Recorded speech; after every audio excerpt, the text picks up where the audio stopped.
السلام علیکم ورحمۃ اللہ وبرکاتہ۔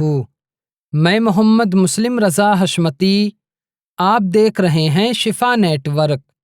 لاکھوں کروڑوں درود و سلام ہو رسول کریم صلی اللہ علیہ وسلم پر، آپ کی آل پاک اور آپ کے پیارے اصحاب پر۔ ناظرین، حضرت عبداللہ عابد رضی اللہ تعالیٰ عنہ ارشاد فرماتے ہیں کہ ایک مرتبہ مجھے کسی تعمیری کام کے لیے مزدور کی ضرورت پڑی تو میں بازار گیا اور کسی ایسے مزدور کو تلاش کرنے لگا جو میری خواہش کے مطابق ہو۔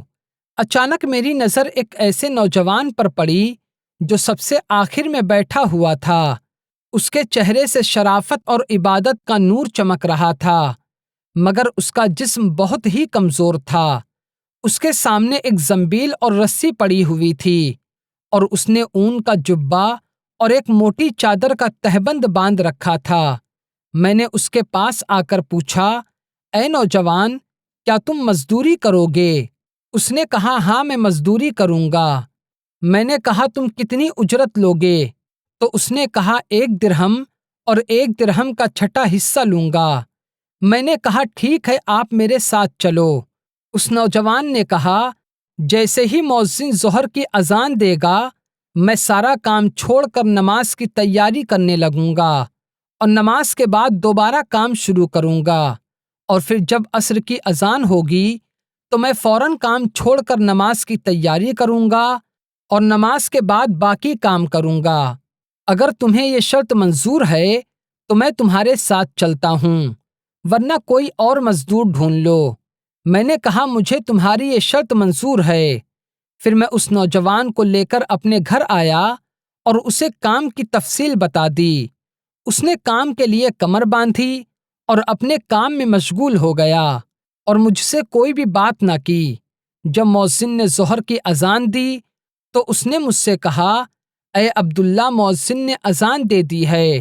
میں نے کہا، آپ جائیے اور نماز کی تیاری کیجیے۔ نماز سے فارغ ہونے کے بعد وہ عظیم نوجوان دوبارہ اپنے کام میں مشغول ہو گیا اور بڑی ہی دیانت داری کے ساتھ اچھے طریقے سے وہ کام کرنے لگا۔ عصر کی اذان ہوتے ہی اس نوجوان نے کہا، اے عبداللہ، مؤذن عصر کی اذان دے چکا ہے۔ میں نے کہا، تم جاؤ اور نماز پڑھ لو۔ پھر نماز سے فارغ ہونے کے بعد وہ نوجوان دوبارہ کام میں مشغول ہو گیا اور سورج کے ڈوبنے تک کام کرتا رہا۔ جب اس کا کام مکمل ہو گیا تو میں نے اس کو طے شدہ اجرت دی اور وہ نوجوان اجرت لے کر وہاں سے روانہ ہو گیا۔ کچھ دنوں کے بعد مجھے دوبارہ مزدور کی ضرورت پڑی تو مجھ سے میری بیوی نے کہا کہ اسی نوجوان کو لے کر آنا، کیونکہ اس کے عمل سے ہمیں بہت نصیحت حاصل ہوئی ہے اور وہ بہت دیانت دار بھی ہے۔ چنانچہ میں بازار میں گیا، مگر وہ نوجوان مجھے کہیں بھی نظر نہ آیا۔ میں نے لوگوں سے اس کے متعلق پوچھا تو انہوں نے کہا، کیا آپ اسی کمزور نوجوان کے بارے میں پوچھ رہے ہیں جو سب سے آخر میں بیٹھتا ہے؟ میں نے کہا، ہاں، میں اسی کے بارے میں پوچھ رہا ہوں۔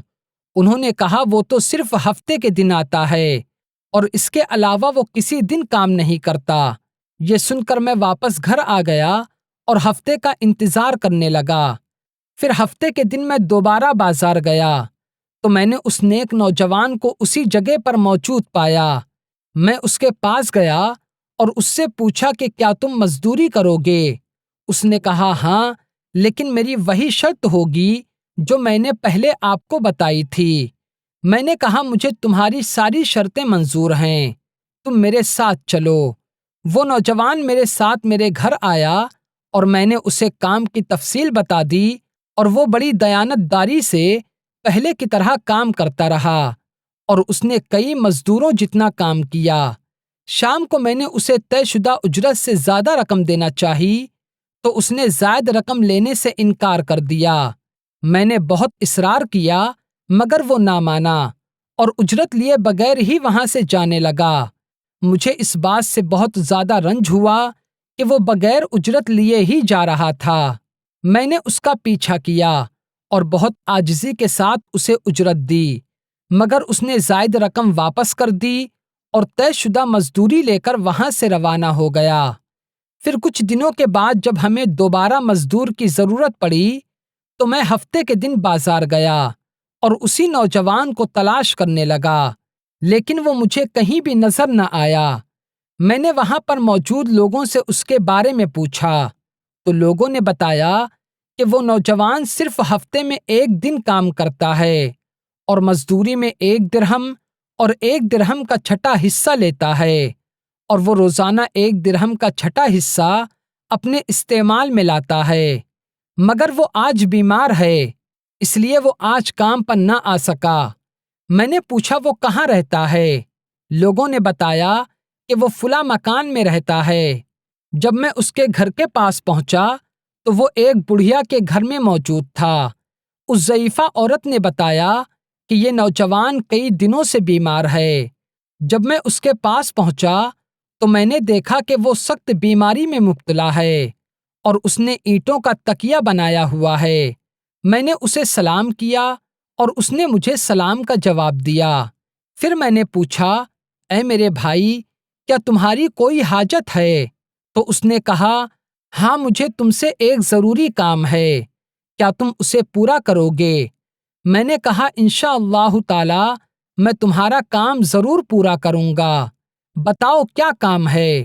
اس نوجوان نے کہا، جب میں مر جاؤں تو یہ لوٹا اور زنبیل بیچ کر گورکن کو اجرت دے دینا، اور میرے کفن کے لیے مجھے میرا یہی اون کا جبہ اور چادر کافی ہے، مجھے اسی لباس میں دفن کر دینا، اور میری جیب میں ایک انگوٹھی ہے، اسے اپنے پاس رکھنا، اور مجھے دفن کرنے کے بعد تم اس انگوٹھی کو خلیفہ ہارون رشید کے پاس لے جانا۔ جب ان کی شاہی سواری فلاں دن فلاں مقام سے گزرے گی تو انہیں کہنا کہ اے خلیفۃ المسلمین، میرے پاس آپ کی ایک امانت ہے، پھر یہ انگوٹھی انہیں دکھانا، یہ انگوٹھی دیکھ کر وہ خود ہی تمہیں اپنے پاس بلا لیں گے، مگر اس بات کا خیال رکھنا کہ یہ کام میرے دفن ہونے کے بعد ہی کرنا۔ میں نے کہا، ٹھیک ہے، میں تمہاری وصیت پر عمل کروں گا۔ پھر اس نوجوان کا انتقال ہو گیا اور مجھے اس کی موت کا بے حد دکھ ہوا۔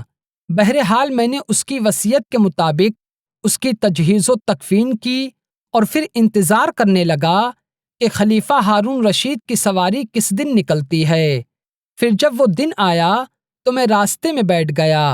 امیر المؤمنین خلیفہ ہارون رشید جاہ و جلال کے عالم میں ہزاروں شہسواروں کے ساتھ بڑے ہی شان و شوکت سے چلے آ رہے تھے۔